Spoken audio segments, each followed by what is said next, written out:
Kwa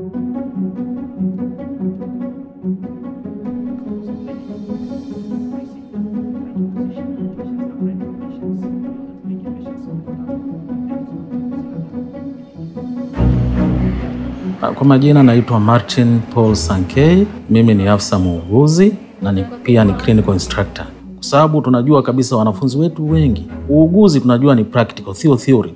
Wanafunzi walikuwa wakimaliza lakini wanakuwa wanakosa ule ujuzi wa vitendo. Wanafunzi walipokuja, unajua kwanza walikuwa na hofu, ilikuwa ni kubwa kwa sababu ile tunasema mara ya kwanza kukutana na wagonjwa, kuona condition mbalimbali.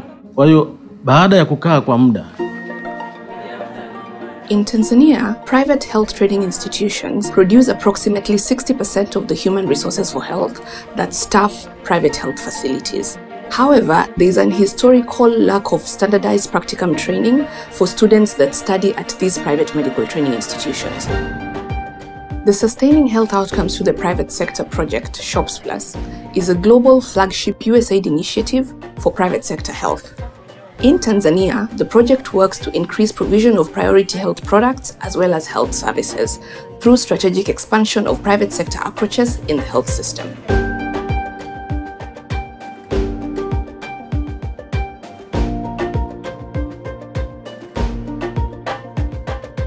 SHOPS Plus has been a partner with the ministry, developing guidelines for clinical teaching, conducting training, and providing clinical instructions at the clinical areas.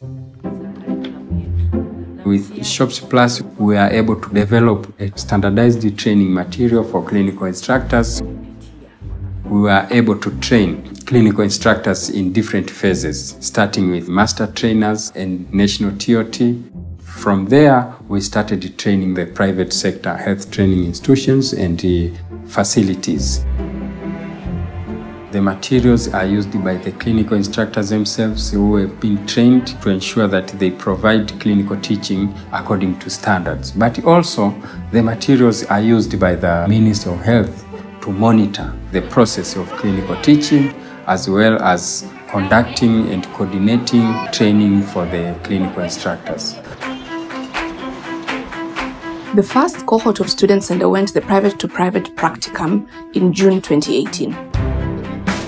The students rotating are organized across 5 practicum clinical areas under the supervision of a clinical instructor as well as the clinical tutor from the college. Students learn by observing. They also learn by assisting the clinical instructor. They participate in nursing rounds. There is bedside teaching also, and the students also get opportunities to attend hospital-based clinical nursing conferences. Na imani rotations zimenisaidia sana na imenifanya kuwa mwanafunzi muuguzi bora na kuja kuwa mfanyakazi bora kwa uzoefu ambao nimeupata kwa kufanya kazi hospitali mbalimbali. Nafikiri wanafunzi wengine watanufaika kama watapata nafasi ya kupita kwenye hii SHOPS Plus.